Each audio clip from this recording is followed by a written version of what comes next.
In the spring of 2025, almost 9 years after the birth of the Shrinathji Academy, its founders and mentors set out on a sacred journey across India to the state of Rajasthan.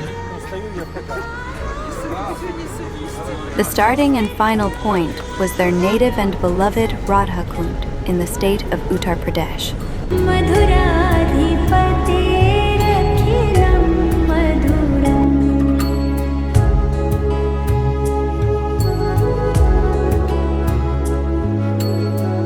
This land in the northern part of India, which was especially created and flourished from the heart of Sri Hari Vishnu before the incarnation of Lord Krishna himself and Srimati Radharani. This land came to be known as Vraj, and popularly it is known as Vraj Dham, place of God, because God himself created this place and came in human form to do leelas for the cause, for the betterment, welfare of the human being on this earth. Thus, this place came to be known as Vraj Dham. Vrindavan being one of the most prominent place even in this whole of Vraj Dham, which is considered heart of Vraj, and Radha Kund, as already has been mentioned in scriptures, is heart of Vrindavan. Also sometimes termed as Nija Vrindavan. Nija means very special, close to heart. During these leelas, and also in modern present times, Radha Kund is the only place where the union of Radha Kunda water and Krishna Kunda or Shyam Kunda water unites, thus creating a Sangam, union of the two. It doesn't matter how much longer I can go on to describe the beauty, the significance, the importance of Vraj cannot be expressed in words. It can only be experienced once you come here. It is also said not everyone is able to step in this special land. You can only come here by the permission of Srimati Radharani Ji and Lord Krishna. Then only you can step in Vraj Dham and experience its eminence, its beautiful energy.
The first stop was Jaipur, where we visited Amber Fort, the main tourist attraction of the city.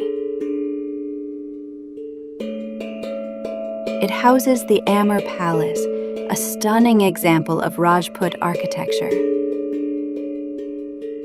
Some of its structures and decorations reflect the influence of Mughal architecture. If they do fire, they should reflect like a star. So if you put light, you see carefully, stars. Built from red sandstone and marble, the elegant and luxurious palace stands on 4 levels, each with its own courtyard. These courtyards help maintain a cool atmosphere through a unique cooling system built into the palace. The palace once served as the residence of the Rajput Maharajas and their families.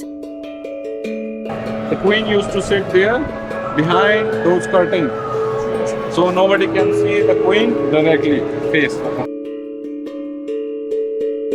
The fort was originally built by Raja Man Singh, who had 12 Ranis or queens, and therefore constructed 12 separate rooms, one for each. Each room is connected by a staircase to the Raja's chamber, so that the queens could reach him without encountering one another. Nearby stands the Jaigarh Fort, considered part of a single complex with the Amber Palace, since they are connected by an underground passage. This corridor was designed as an escape route during times of war, allowing members of the royal family and others within Amber Fort to move to the more secure Jaigarh Fort. Amber Fort, along with 5 other forts of Rajasthan, is included in the UNESCO World Heritage List.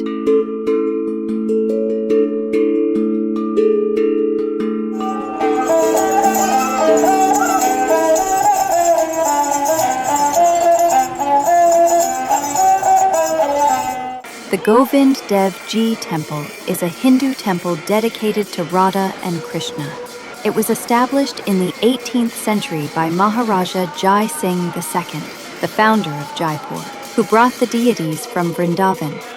Tradition holds that the deity of Govind Dev Ji was crafted by Bajranath, the great-grandson of Krishna. The Satsang Hall in the temple was entered into the Guinness Book of Records in 2009. The pillarless hall, covering nearly 1,500 square meters, can accommodate 5,000 devotees.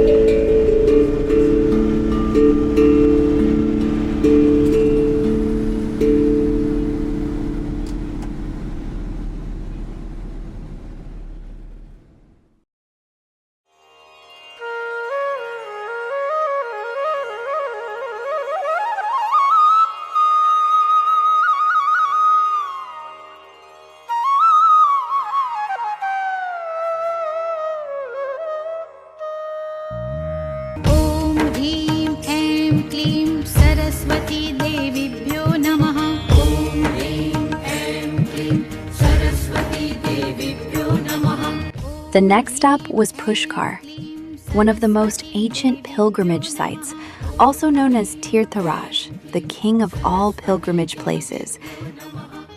Hindus, especially followers of Shaktism, consider Pushkar a sacred city. The consumption of meat, eggs, and alcohol is prohibited in the city. Pushkar is famous for its holy lake, surrounded by around 400 temples. This creates an elevated and divine atmosphere, especially when the sound of mantras rises from the temples.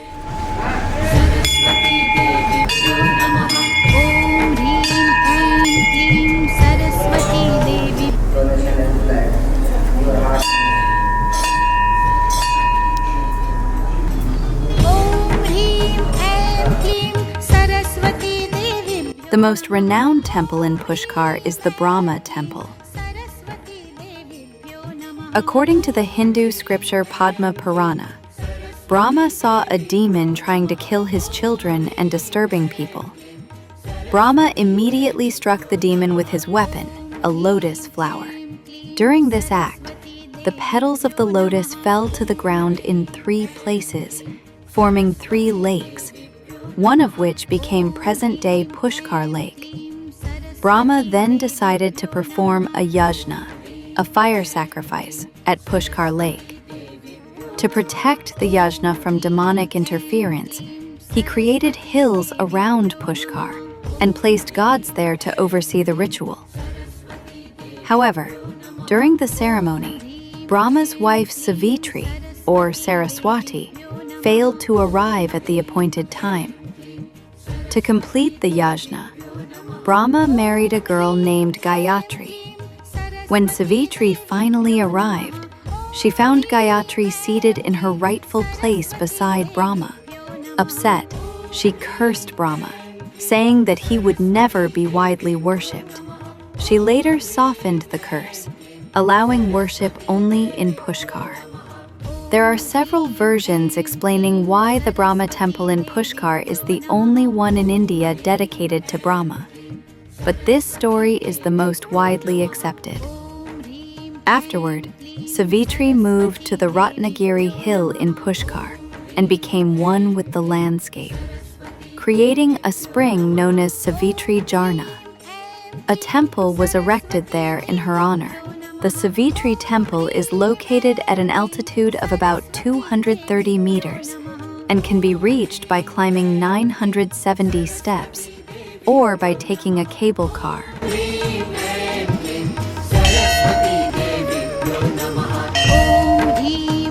The temple houses statues of both of Brahma's wives, Savitri and Gayatri. From the top, one can view the Pushkar lake.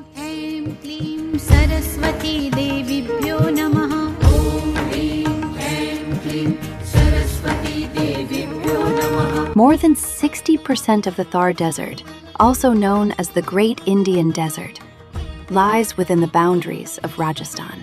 And in Pushkar, one can witness it firsthand. Visitors can also meet the nomadic tribes who earn their livelihood through singing and dancing, sharing their talent with the world. Namaste. Namaste. It is believed that before the land turned into desert, a tributary of the Indus River flowed through this region. Some historians suggest that this river might have been the ancient Saraswati River, mentioned in the Rig Veda. The Thar region is also referenced in the Ramayana, where it is called Lavanasagara, meaning the salt ocean.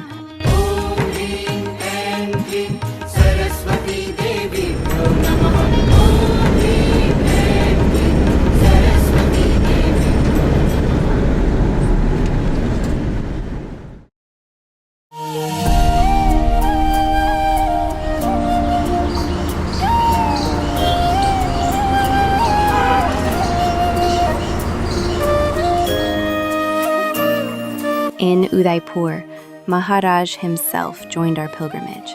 He is the spiritual mentor of the founder of the Shrinathji Academy, Alok.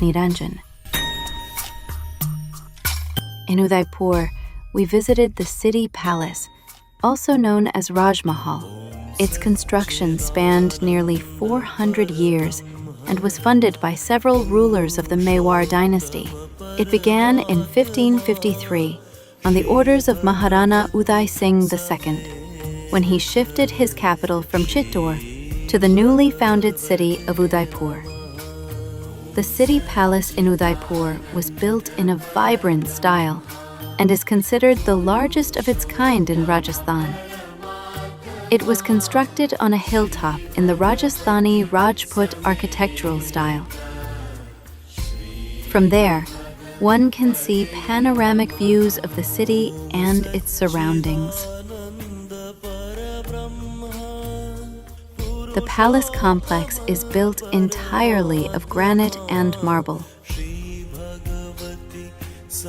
The various palaces within are interconnected by multi-level courtyards and zigzag corridors designed to prevent surprise attacks from enemies.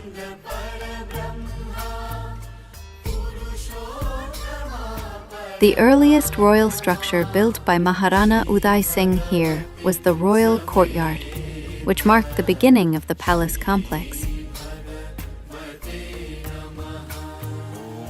In 1761, due to frequent attacks by the Marathas, Udaipur and the state of Mewar fell into hardship and ruin. In 1818, Maharana Bhim Singh signed a treaty with the British, under which they agreed to protect Udaipur and Mewar from other empires.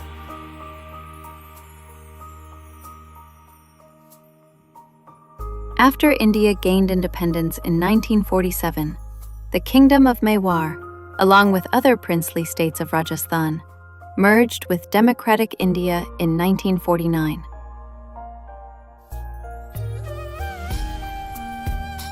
The rulers of Mewar later lost their royal privileges and titles. However, successive Maharanas retained ownership of the palaces in Udaipur and converted parts of the palace complex into luxurious hotels.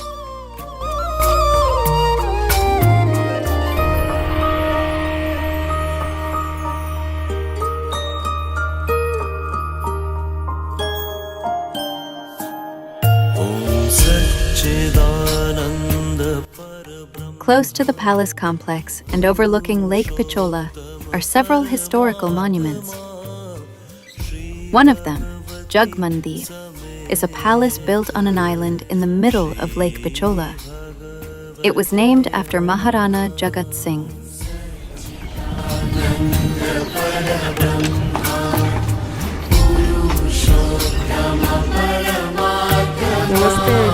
Nice photo. The royal family used it as a summer retreat and a venue for celebrations.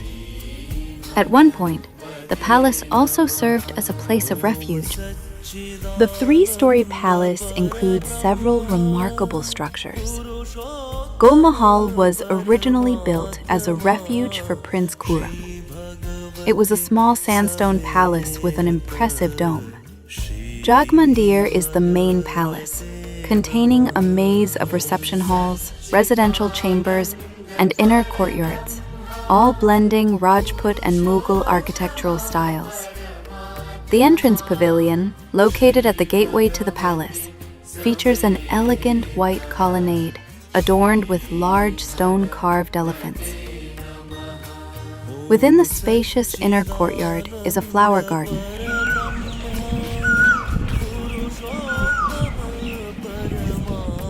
Tarikhana is on the northern side of the palace. It is an open terrace with marble columns and now functions as a restaurant.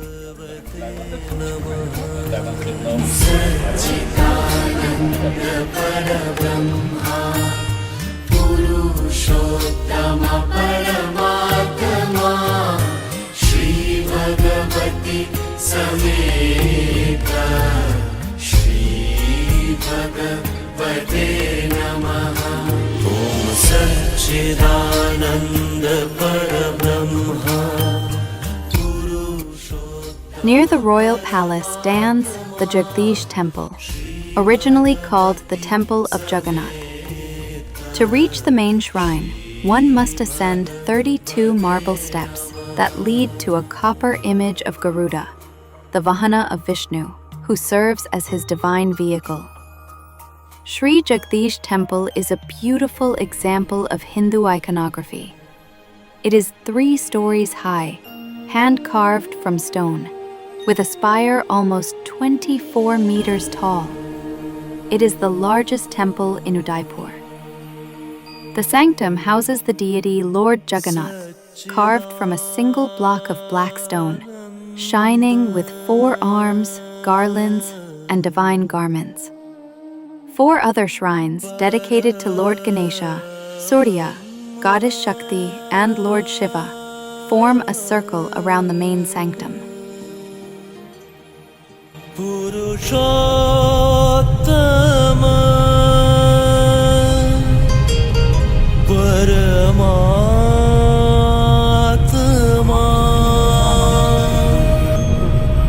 The Monsoon Palace, also known as Sajangarh Palace, is a lavish residence.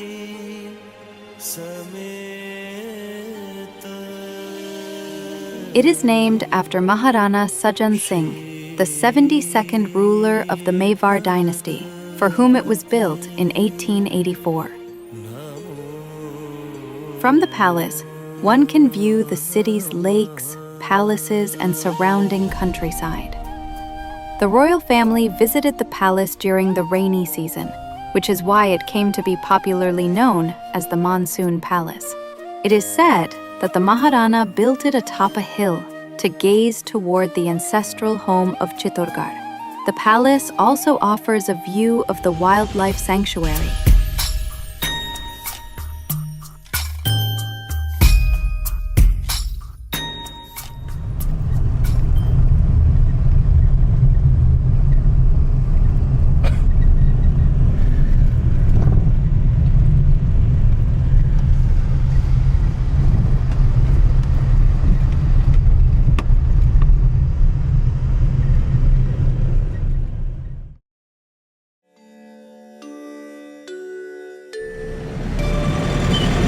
Shrinathji Sharanam Mama, Yamunaji Sharanam Mama, Thakurji Sharanam Mama. It is impossible to put into words the emotions felt by every participant of the pilgrimage when we arrived in Nathdwara to visit the Shrinathji temple.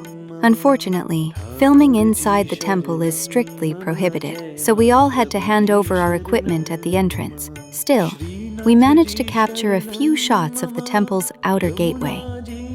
It is said that when the deity Shrinathji was brought to this location, the wheels of the ox-drawn chariot carrying him sank deep into the mud, all the way to the axle, and the chariot could not be moved any further. The Brahmins who accompanied Shrinathji understood that this was a divinely chosen place, and accordingly, a temple was built there under the direction and patronage of Maharana Raj Singh of Mewar.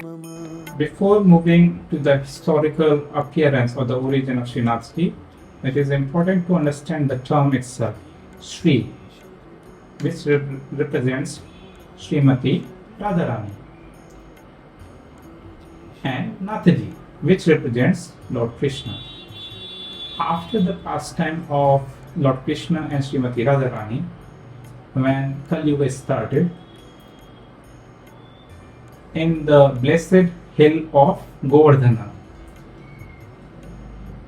a divine voice started coming, calling cows first. That owner's daughter noticed that this one cow is not giving enough milk. It got her very interesting because Govardhana hill is it itself is an embodiment of Lord Krishna.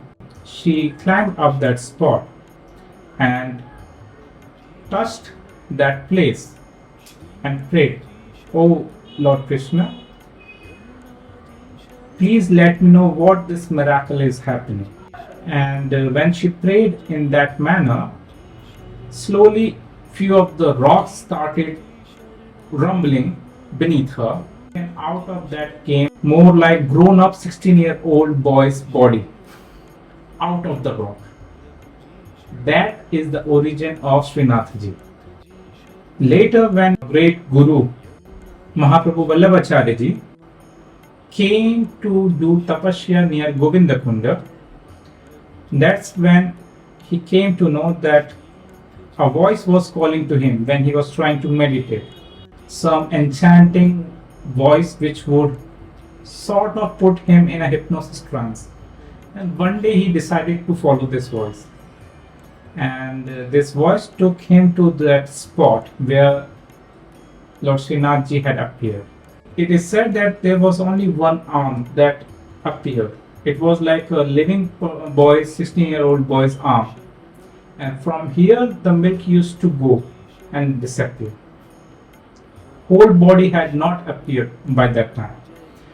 Guru Mahaprabhu Vallabhacharya Ji prayed to Lord Krishna, "Hey Prabhu, if this is a form of yours, please, I request you to come forth in front of me and bless me with this beautiful form of yours." That's when he heard this voice. Yes, it is a form of mine where the energy of Srimati Radharani and Lord Krishna both are combined together in this form. And henceforth I shall be called as Shrinathji. That's where he made a beautiful temple on the top of Govardhana hill. Although there are 7 more appearances of Shrinathji which appeared out of Shrinathji himself, and 6 of them were given to the grandchildren of Vallabhacharya Ji, and the last one, the 8th one, came to Radhakund. It is quite interesting. Not many people have noticed this. Also, it is not written anywhere. Lord Krishna, who was born in Braja, did most of his pastimes in this Braja area, had to leave this Braja and establish another city known as Dwarika. Similarly, Lord Shrinathji, he appeared on Govardhana Hill, and due to one of his great devotee, Lord Shrinathji had to leave Vraj Dham again, and there is a tunnel going from Govardhana Hill which opens up in Nathdwara, Rajasthan, which is a quite far place from here. This is a striking similarity which no one discusses about. Lord Krishna himself and again Srinathji, who were originated or born both in this Braj area and had to leave this Braj in their later time. Right now, Srinathji's main temple is located in Nathdwara, Rajasthan, which is on the way from Jaipur to Udaipur. It's a beautiful place, it's a beautiful temple, and full of Srinathji's glory. The royal family of Mewar has always served to protect Sanatan Dharma. When it was the peak time of Mughal period, who was demolishing Sanatan Dharma and their temples and their people, to him known as Hindu, Mewar gave all sort of protection, shelter as much as they could during those times. Therefore, many of the deities from Vrindavan as well as Lord Shrinathji from Govardhan went to Nathdwara, which is close to Mewar, today known as Udaipur. They lost their main capital city known as Chittorgarh, and thus they created Udaipur. But this whole reason, Mewar, is a area where kings were great warriors, Kshatriyas, who lived their lives for the protection and welfare of Sanatan Dharma and respected all sort of devotees. That's where Lord Srinathji's temple was created.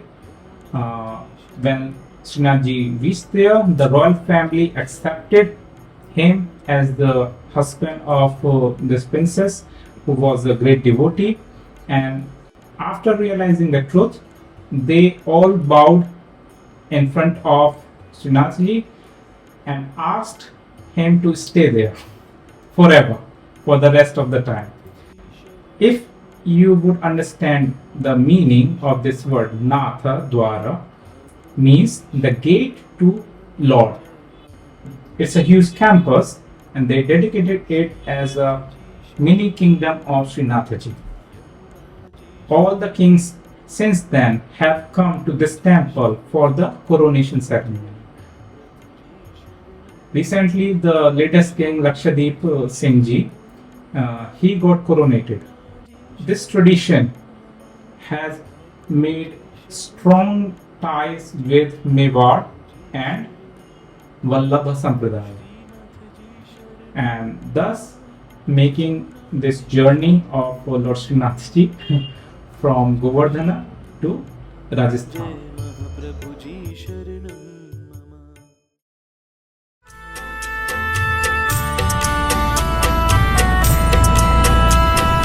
ॐ ह्रीं श्रीं Dharanendra Padmavati परिपूजिताय श्रीसङ्केश्वराय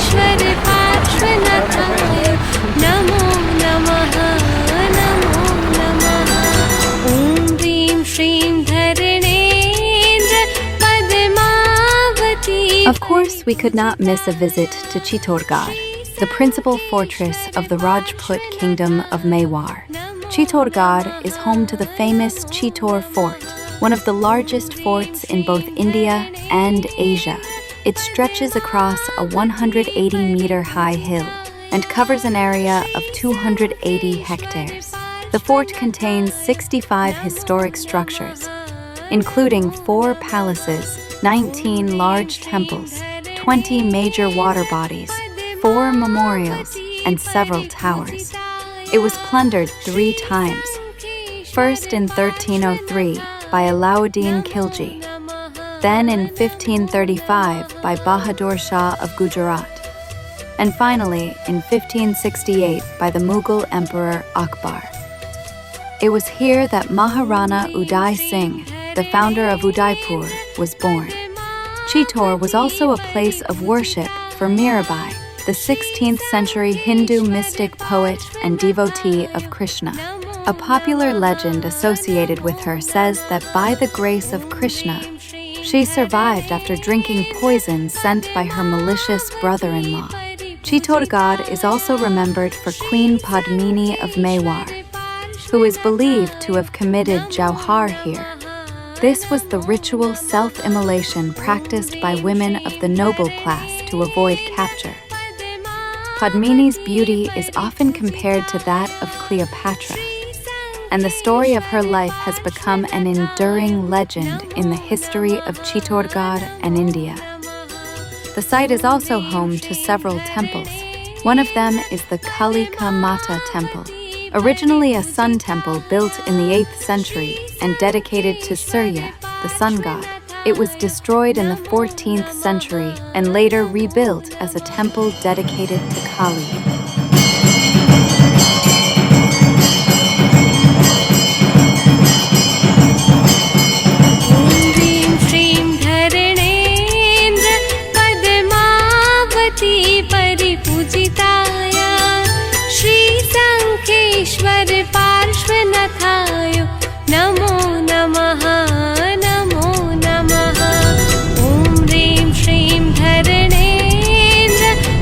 Not far from Chittorgarh live the Bhrigu astrologers, and we could not pass up the opportunity to visit our globally renowned colleagues.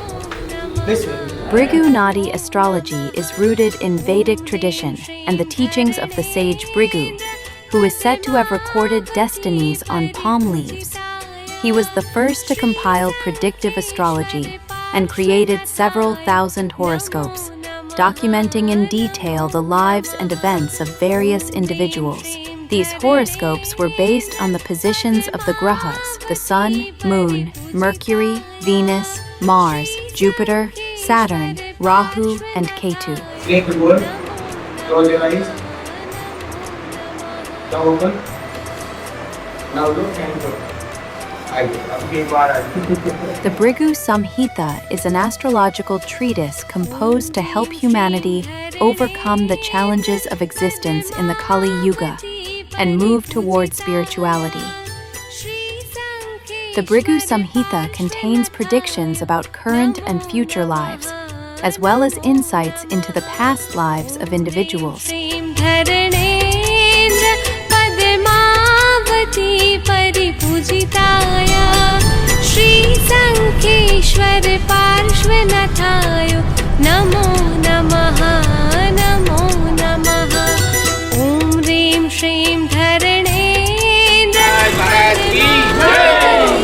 Since Maharaj himself had joined our pilgrimage, we visited his friends living not far from Chittorgarh.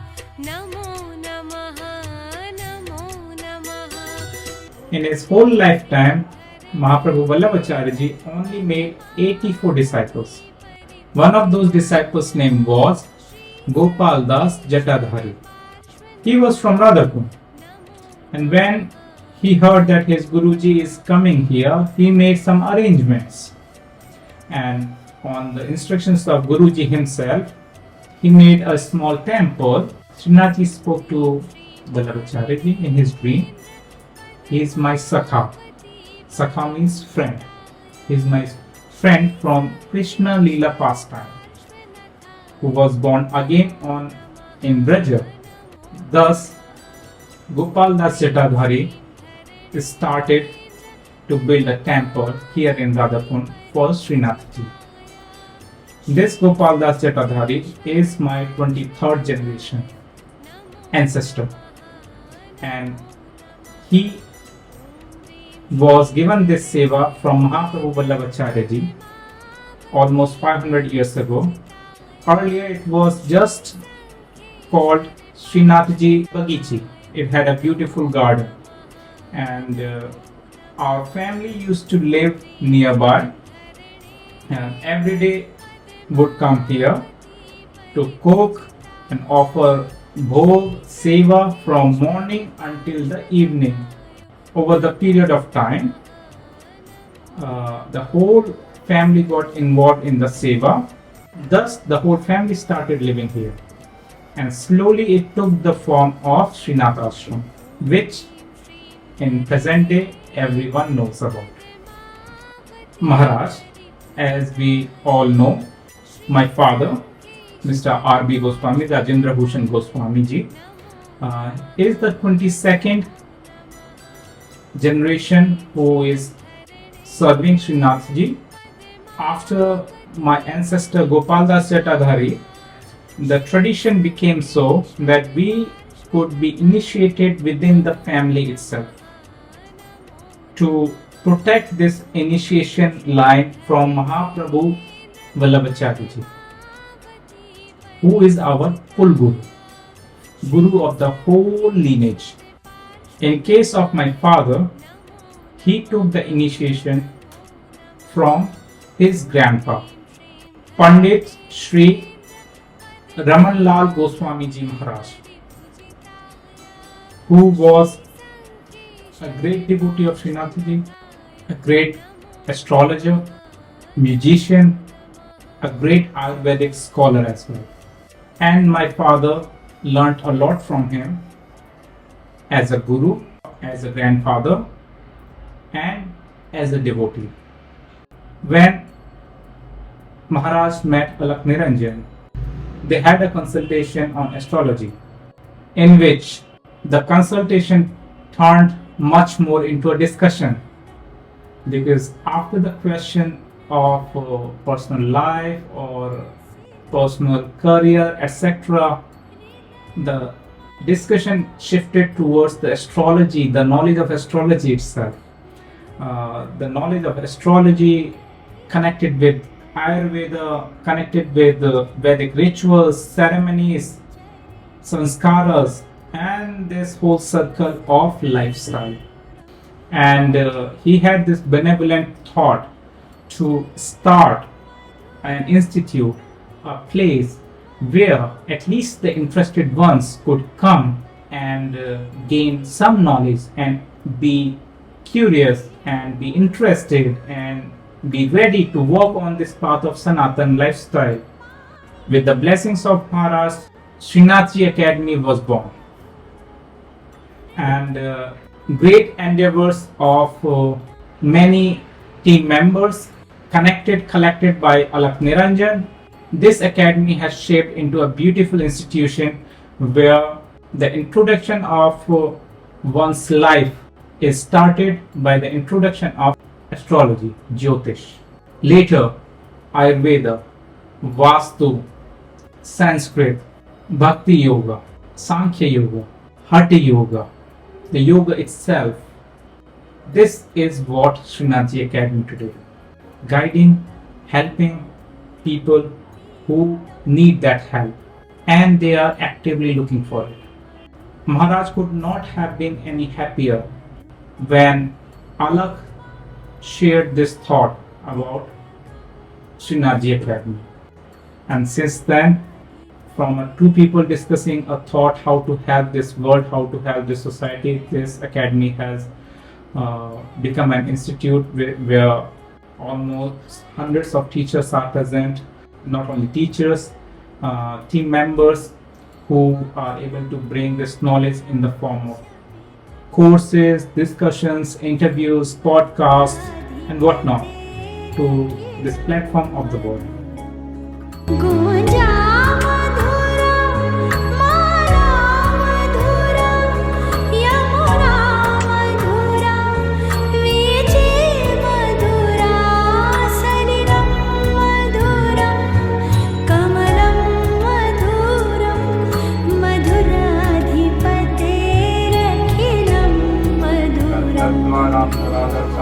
पुष्टां करीश्वरीं सर्वभूतानां तामोपवै श्रियं मङ्गलं भगवान् विष्णु मङ्गलं गरुडध्वजा मङ्गलं पुण्डरीकाक्ष मङ्गलायस्तनो हरि हरि ओम ताम् आवह जातवेदो लक्ष्मीं मनपगामिनीं यस्यां हिरण्यं विन्देयं गामश्वं पुरुषानहम् यः गच्छ यः तिष्ठ आवाहनं समर्पयामि ॐ अर्घं समर्पयामि अर्घं समर्पयामि ॐ कर्पूरगौरं करुणावतारं संसारसारं भुजगेन्द्रहारं सदा वसन्तं हृदयारविन्दे भवं भवानी सहितं नमामि ओम हम जुम सह ओम भूर्भुवः स्वः ओम त्र्यंबकं यजामहे सुगन्धिं पुष्टिवर्धनम् उर्वारुकमिव बन्धनान् मृत्युर्मुक्षीयमामृतात् ओम भूर्भुवः स्वः सह जुम हम ओम स्वाहा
And the music is purely Indian. Bella, ciao, ciao, ciao. भूर्भुवस्वः तत्सवितुर्वरेण्यं भर्गो देवस्य धीमहि धियो यो नः प्रचोदयात् Raise your finger higher, higher. भूर्भुवस्वः Wal तत्सवितुर्वरेण्यं Sakha, भर्गो देवस्य the friend of Krishna. Yes, always he has the mood. Dancing, singing, jumping. I can speak in Cochin, Krishiba, Majika. Thank you. Okay.